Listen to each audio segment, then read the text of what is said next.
오늘장 시장을 주도할 이슈를 미리 주목해 보겠습니다. 이슈 메이커 시간 월요일 두 분과 함께 할게요. 에이블에셋 유강희 대표, 프레스티지 경영전략연구소 반종민 소장과 함께 하겠습니다. 어서 오세요.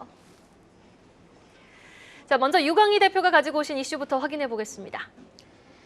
네, 저는 오늘 앵커님께서 입으신 옷이랑 좀 색깔이 빨간 건데 네. 아주 밝은 느낌의 주제를 가지고 오셨나 봅니다. 네, 화장품주 맞습니다. 가지고 오셨어요. 네, 맞습니다. 네, 2023년 3분기 중소기업 수출액을 보니까 1위가 화장품이었더라고요. 오, 네. 네, 그래서 화장품 관련된 내용을 좀 준비를 했는데요.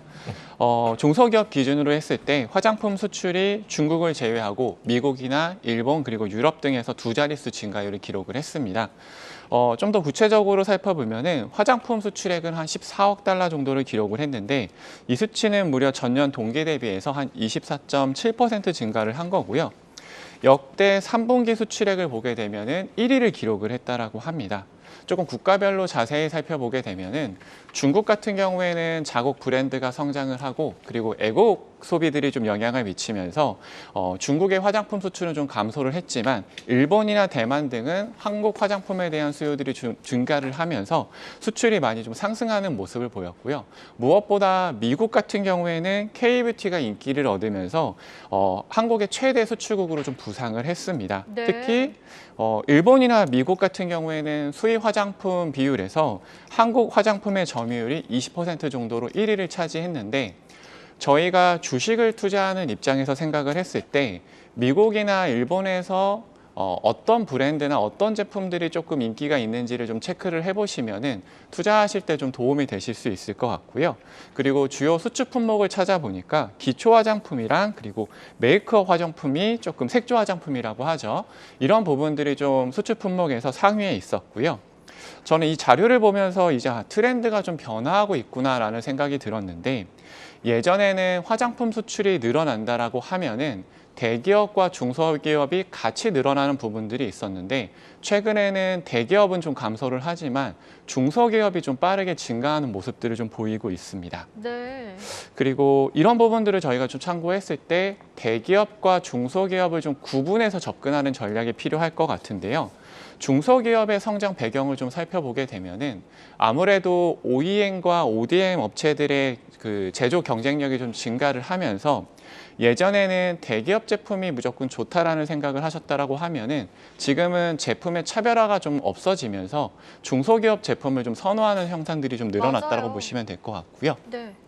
그리고 최근에 또 색조 화장품 같은 경우에는 좀 트렌드 변화가 빠르게 나타나고 있고 다양한 제품에 대한 수요들이 좀 증가하고 있는데 아무래도 이런 부분들을 대기업보다는 중소기업들이 좀 빠르게 대응을 하면서 이런 제품에 대한 좀 차별화가 나타났다고 보고 있고요.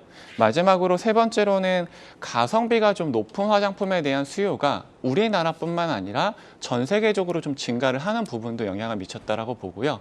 이런 부분들은 좀 판매 채널이 다변화되는 데서 좀 영향을 미치고 있는 것 같습니다. 예를 들어서 저희가 예전에는 무신사 하면 옷을 생각을 했었는데 최근에는 뭐 무신사, 컬리 그리고 심지어 다이소에서도 화장품을 좀 다이소 제품력 좋아요. 네, 맞습니다. 네. 예. 다이소 같은 경우에는 한 1월에서 8월 화장품 매출을 보니까 전년 대비해서 한 160% 와. 정도 성장을 했다라고 합니다. 네, 그렇군요. 저도 이제 뭐 개인적으로 이건 취향마다 다르겠지만 고가의 립스틱을 하나 사는 것보다 저렴한 립스틱을 3개 사는 걸 더 선호하는 편이거든요. 그만큼 이제 색조는 워낙 다양한 컬러를 뽑아낼 수 있기 때문에 중소형 기업들이 좀 살아나는 모습을 보이고 있는 것 같습니다.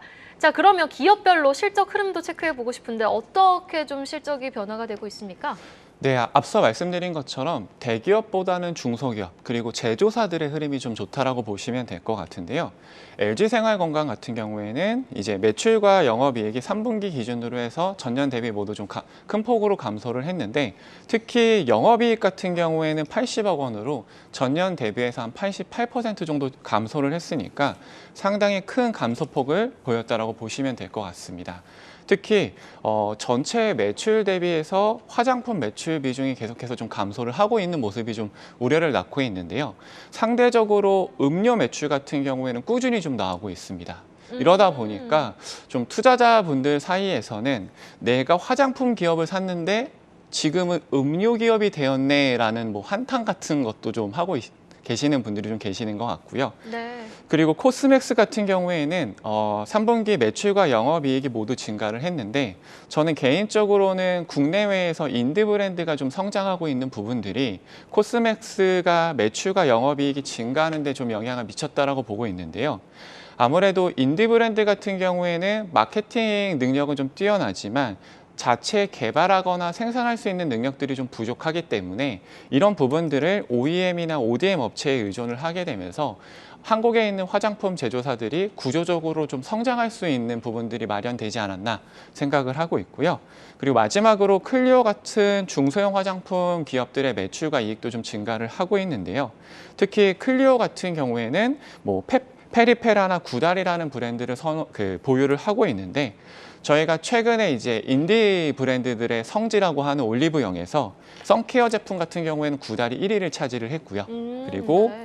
이제 페리페라 같은 경우에는 메이크업 제품들 중에서 10위 정도를 차지를 했는데 이런 색조 화장품 매출이 한 전체 매출 한 70% 정도를 차지하고 있기 때문에 클리오의 색조 화장품을 어디서 제조하는지를 좀 보시고 그런 부분들에서 투자 아이디어를 가지고 가시는 것도 좋을 것 같습니다.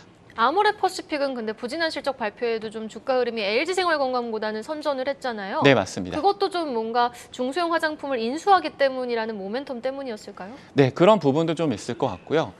상대적으로 또 LG생활건강에 비해서 매출액이나 영업이익의 감소폭이 조금 덜한 부분들도 영향을 미쳤다고 생각하고 있습니다. 네, 알겠습니다.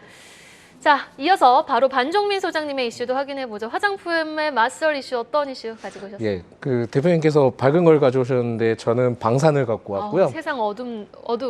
예, 그렇게 됐습니다. 방산에 따른 이슈가 좀 세 가지 포인트가 나왔었는데 네네. 최근 지난 17일입니다. 그래서 미국산 방산물자를 우선으로 납품받을 수 있는 한미 공급 안보 약정을 좀 체결을 했는데요. 특히 우리나라가 16번째 이제 약정국이 됐다 보시면 될 것 같고요. 특히 이러한 것을 통해서 앞으로 국방 상호 조달 협정에 대해서 좀 속도를 낼 가능성이 높은데 이게 만약에 체결이 된다 한다면은 미국산 부품을 사용 규정을 좀 어느 정도 피할 수 있습니다. 그렇게 된다 하면은 국내 업체가 이제 미국 시장에서도 방산 업체가 진출할 수 있다라고 좀 보시면 될 것 같고요. 두 번째로는 지금 최근에 한국과 그러니까 우리나라와 페루 정상회담이 좀 개최가 됐는데 여기에서도 방산 공급망의 협력 강화대한 내용들이 좀 나왔습니다. 그러다 보니까 지금 대통령께서도 우리나라 장갑차와 FA50에 대해서도 지원을 좀 당부를 한 것으로 좀 밝혀졌다 보니까 방산에 대한 모멘텀이 지금 추가적으로 나와줬다라는 말씀드리겠고요. 제일 중요한 것은 지금 최근에 지금 이슈가 나오는 것 중에 하나가 영국 경제사절단이 이제 파견될 예정인데 이 영국 경제사절단에 대해서도 지금 체크를 해보니까 친환경차와 그리고 AI 그리고 방산 등의 다양한 부분에 대해서도 협력에 대한 논의가 좀 나올 가능성이 있다 보니까 오히려 지금은 방산의 경우에는 이 세 가지 포인트를 봤을 때 계속적인 모멘텀이 남아있다라고 생각하시면 좋을 것 같습니다. 네, 사실 제가 뭐 세상 어둡다고 했지만 업황의 그 전망만큼은 세상 밝지 않습니까? 네.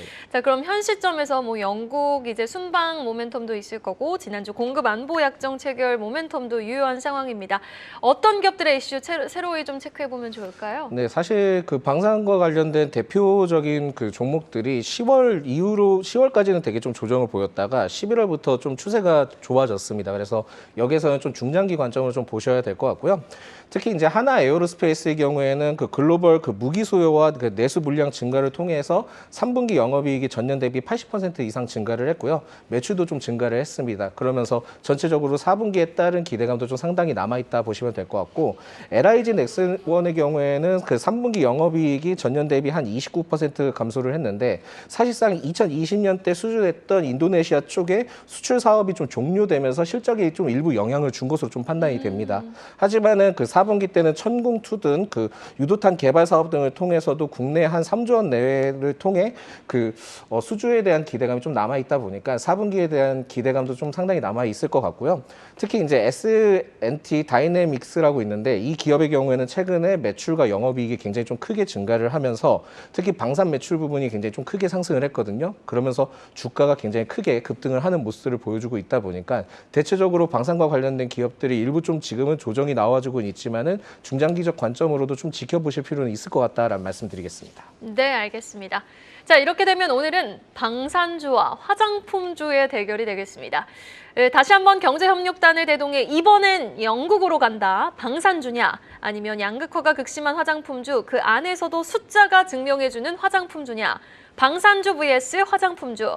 마지막 기업 선별까지 들어보겠습니다. 유강희 대표님, 화장품주 안에서 지금도 매수 접근 가능한 종목 어떤 종목 선점해 주셨습니까? 네, 저는 조금 작은 기업을 준비를 했습니다. 본느라는 기업인데요. 좋네요. 예. 이 본느라는 기업은 OEM과 ODM 그리고 자체 브랜드 개발 제품을 판매를 하고 있는데요. 해외 리테일 제품을 PB 제품으로 개발하고 생산하고 있고 그리고 미국이랑 아시아에 있는 유명 브랜드 제품들도 제품을 개발하거나 생산을 하고 있습니다.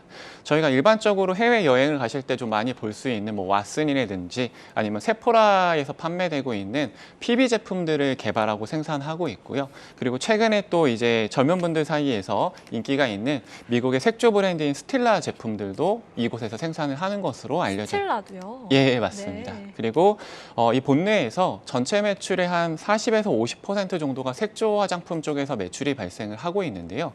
관세청 자료를 최근에 찾아보니까 1월부터 7월에 입술 화장품 수출액이 1억 9,800만 달러로 역대 최대 수출 기록을 했다라고 합니다. 그런데 20년하고 21년도에 우리나라 최대 수출국이 중국이었다라고 하면은 22년하고 23년에 1위 국가는 미국이고요. 그리고 23년도에 새롭게 순위가 좀 빠르게 올라오고 있는 국가 중에 한 곳이 프랑스입니다. 그런데 본느 같은 경우에는 주력 시장인 미국과 유럽 시장이 계속해서 좀 성장을 하고 있고 그리고 전 세계적으로 리오프닝이 된 이후에 색조 화장품에 대한 수요들도 꾸준히 증가를 하고 있습니다. 그리고 마지막으로 강호동 씨가 모델하고 있는 세제인 쉬슬러, 아토세이프 같은 경우에도 관련 회사인데요.